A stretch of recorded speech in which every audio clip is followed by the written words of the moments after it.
ओनिकोमेकोसिस नाखूनों का एक संक्रमण है जो हाथों और पैरों दोनों पर होता है, लेकिन पैरों के वातावरण के कारण पैरों पर ज्यादा पाया जाता है। ये स्थिति आमतौर पर अंधेरे, नम वातावरण में पनपती है।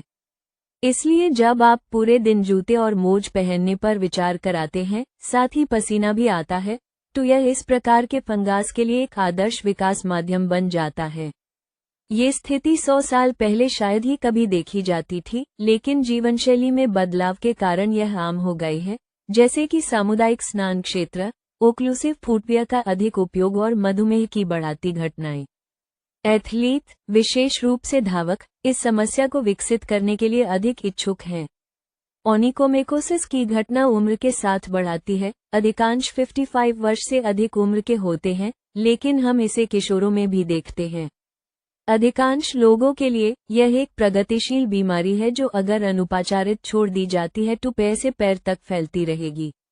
ओनिकोमेकोसिस के लक्षण। असली छुटकारा पाने में मुश्किल फंगास वास्तव में नाखून के नीचे बढ़ता है। जैसे जैसे ये बढ़ता है, यह नाखून को नाखून के तला से ऊपर धकेलता है और नाखून मोटा, भूरभूरा और रंगहीन हो जाता है, जिसका रंग पीले से भौर रंग का हो सकता है। असहनीय गंध भी आ सकती है। इन संक्रमित नाखूनों का दूसरे स्वस्थ नाखूनों में फैल जाना असामान्य नहीं है।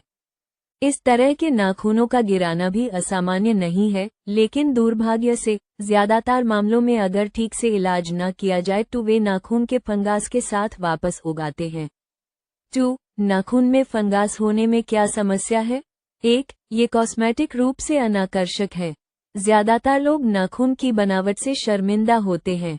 2. नाखून में फंगास होने से आपको एथलीट फुट होने का खतरा ज्यादा होता है। 3. यह आपके पैरों में द्वितीयक जीवाणु संक्रमण विकसित होने की संभावना को बढ़ाता है। 4. इसकी मोटाई के कारण ये बैंड जूतों में दर्द पैदा कर सकता है। ऐसा लगाता है जैसे आपके पैर की उंगलियों के ऊपर से पत्थर निकल रहे हैं। 5. दर्दनाक अंतर्वर्धित नाखून विकसित होने की संभावना बढ़ जाती है। 6. नाखूनों की विकृति से आसपास के पैरों की स्वस्थ त्वचा में जलन होती है, जिससे घर्षण होता है जो संक्रमित हो सकता है। आखिर में, यह मधुमेह या संचार संबंधी समस्याओं से पीड़ित लोगों के लिए विशेष रूप से खतरनाक है। तो नाखून कवक के कुछ उपचार क्या हैं? इंटरनेट पर नाखून कवक के उपचारों की कोई कमी नहीं है। दवा की दुकानों में बिकने वाले उत्पाद और आमतौर पर गलत जानकारी का प्रसार। उपचार मुश्किल हो सकता है क्योंकि नाखून कवक अंधेरे नम वातावरण में पनपता है और नाखून के नीचे बढ़ता है। पूरे दिन बैंड जूते और मोजे पहनने से पैरों में पसीना आता है और नाखून कवक के लिए एक आदर्श प्रजनन भूमि बन जाती है। अनकारकों को खत्म करने से पुनरावृत्ति को कम करने में काफी मदद मिल सकती है। नाखून कवक की दवाओं में मौखिक और सामयिक दोनों उपचार शामिल हैं। जहां तक मौखिक दवाओं की बात है, सालों से एक स्वस्थ व्यक्ति में ओनिकोमेकोसिस के इलाज के लिए स्वर्ण मानक मौखिक चिकित्सा रही है। आज सबसे व्यापक रूप से निर्धारित दवा लेमिसल टैबलेट है, हालांकि निश्चित रूप से एनी एंटीफंगल भी है जिनका उपयोग किया जा सकता है। अगर सही तरीके से इस्तेमाल किया जाए तो नई पीढ़ी के ओरल एंटीफंगल काफी हद तक सुरक्षित दवाएं हैं। लेमिसल की प्रतिकूल प्रतिक्रिया दर 3% से कम है। आमतौर पर फंगास नेल्स के लिए लेमिसल की खुराक 3 महीने तक प्रतिदिन एक गोली है। दवा लेने से पहले लिवर फंक्शन और रीनल फंक्शन की जांच के लिए रक्त परीक्षण की आवश्यकता होती है। लेमिसल के 3 महीने के उपचार के आधे रास्ते में लगभग 6 सप्ताह में ये देखने के लिए दूसरे रक्त परीक्षण की आवश्यकता होती है कि लिवर एंजाइम या रीनल फंक्शन में कोई बदलाव तो नहीं है। अगर ऐसा है तो दवा बैंड कर देनी चाहिए। लेमिसल के लिए एक अलग तरह की खुराक अनुसूची भी है जिसे पल्स डोजिंग के रूप में जाना जाता है, जो लोकप्रिय हो गई है। लेमिसल के 90 दिनों के बजाय पोस्ट खुराक इस प्रकार है: 7 दिनों के लिए प्रतिदिन एक गोली, फिर अगले 3 सप्ताह तक कोई दवा नहीं, फिर 1 सप्ताह तक प्रतिदिन एक गोली, और 3 सप्ताह तक कोई दवा नहीं, फिर 7 दिनों तक प्रतिदिन एक गोली। जैसा कि आप देख सकते हैं, आप 90 गोलियों के बजाय 21 गोलियां लेते हैं, और अंतिम परिणाम बहुत समा हो सकते हैं।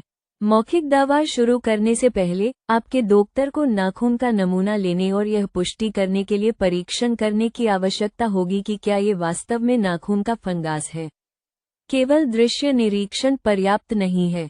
कई बार मोटा हुआ नाखून अंतर्निहित नाखून बिस्तर के केराटिनाइजेशन से अधिक कुछ नहीं होता है, जो नीचे की त्वचा का मोटा होना है, आमतौर पर बार बार आघात से।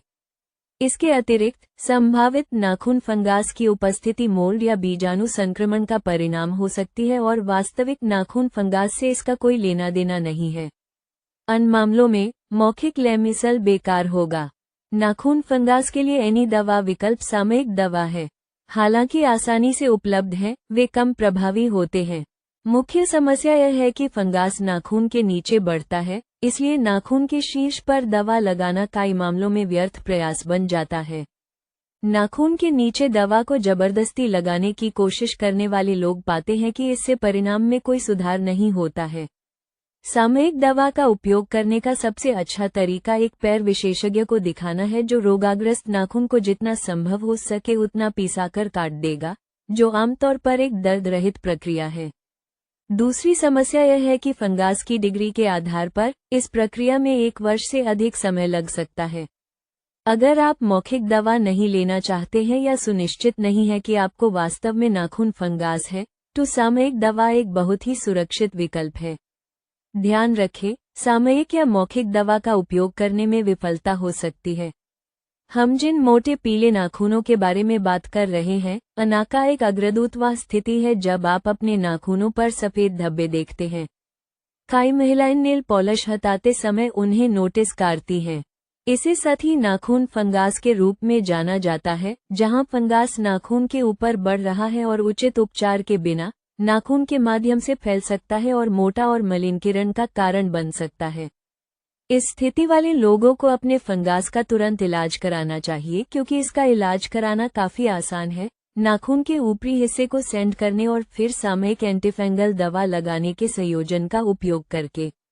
नाखून फंगास के लिए अंतिम उपलब्ध विकल्प लेजार उपचार है। 2000 के दशक की शुरुआत में लेजार संयुक्त राज्य अमेरिका में लोकप्रिय हो गया। सामयिक या मौखिक दवा के विपरीत, लेजार नाखून के नीचे बढ़ाने वाले सभी विभिन्न जीवों को नष्ट कर देता है। लेजार एक दर्द रहित प्रक्रिया है, लेकिन ये किसी भी बीमा DVR कवर नहीं की जाती है। लेजार सर्जरी की मौखिक या सामयिक दवाओं की तुलना में बहुत अधिक सफलता दर है और यह उपचार का एक सुरक्षित रूप है। लेजार सर्जरी या आपके द्वारा किए जाने वाले किसी भी एनी उपचार के साथ यह जानना महत्वपूर्ण है कि रोगाग्रस्त नाखून शुरू में दिखाने में नहीं बदलता है। क्या होता है कि रोगाग्रस्त नाखून जीवित कवक से मृत कवक में बदल जाता है, लेकिन उपस्थिति नहीं बदलती है।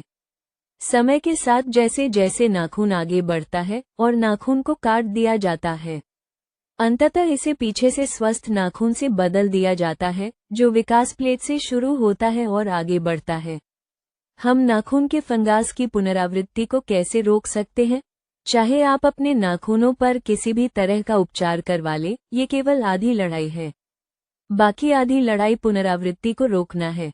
इसलिए एक बार जब आपके नाखून ठीक हो जाएं, तो निम्नलिखित में से कुछ कराना महत्वपूर्ण है।